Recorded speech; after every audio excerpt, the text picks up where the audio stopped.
Good morning. This is John from the Springs Mennonite Church. And I'm here today to share another verse with you, this time from the book of Second Corinthians. Now, many people really don't read Second Corinthians, at least very much. And I'm not really sure why, except maybe because First Corinthians is so good, they sort of stop at that point. But this is an interesting passage, and let me share it with you. Second Corinthians chapter 5. And beginning with verse 13. It reads this way: If it seems we are crazy, it is to bring glory to God. And if we are in our right minds, it's for your benefit. Either way, Christ's love controls us. Since we believe that Christ died for all, we also believe that we have all died to our old life.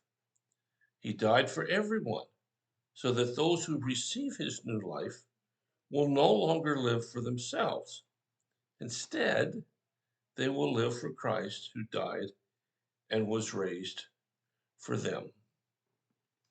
Now, I don't know how many times people have thought you were crazy. Um, my wife thinks I'm strange sometimes. She doesn't call me crazy. She calls me, I forget the right word now, actually, just weird, just different.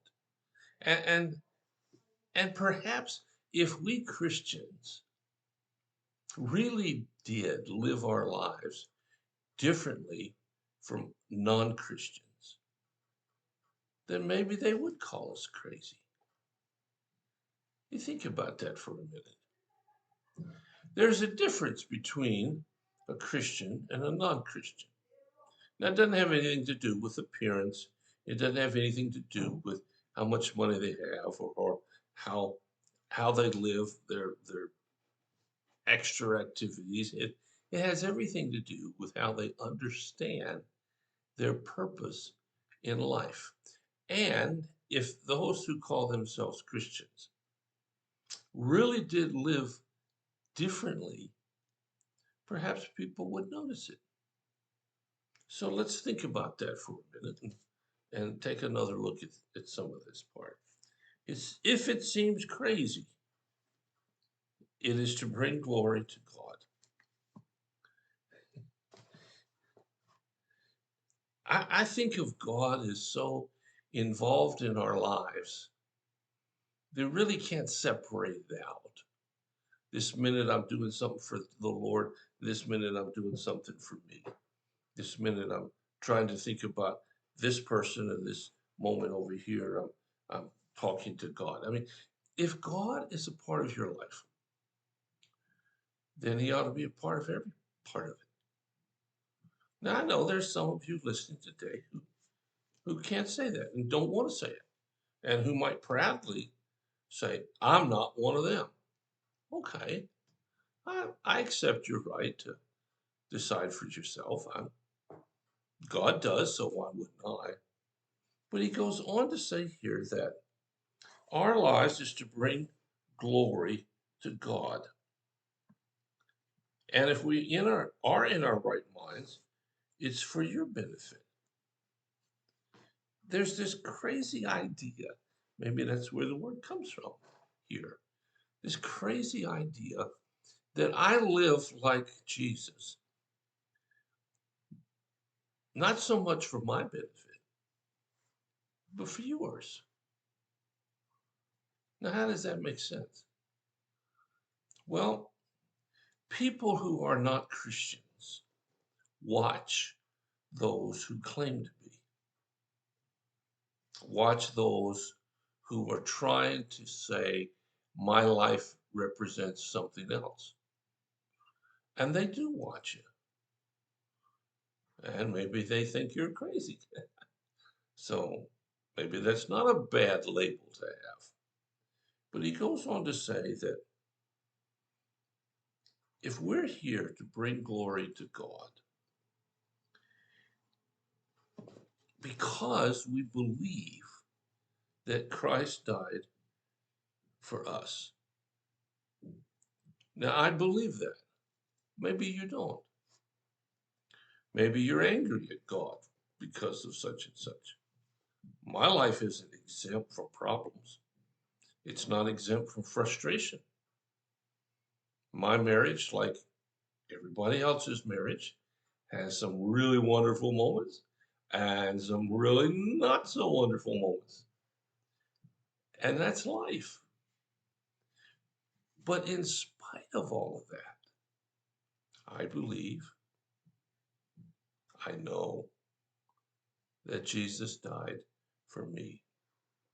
And because he died for me, then it goes on to say, let me read it again here. Christ's love controls us. Since we believe that Christ died for us, we also believe that we have died to our old life. You see, when the Lord comes into your life, he changes you. Maybe it's a radical, immediate makeover. Maybe it's slower, little bit by little bit by little bit. But he gradually molds you and me into the person he wants us to be. And in doing that, we find great joy because we finally get to be that which we were intended to be. Now, again, if you're not a Christian, that probably sounds crazy. I accept that. But when it goes on to hear that it says in this last little bit, he died for everyone, so that those who receive his new life will no longer live for themselves, but they will live for Jesus. If you're so bent on living for yourself, I hope it works out for you. I know a lot of people that have to have adventure after adventure after adventure. But what happens when you get too old for adventure? What happens when your life ends here and there are no more adventures? What do you have to look forward to?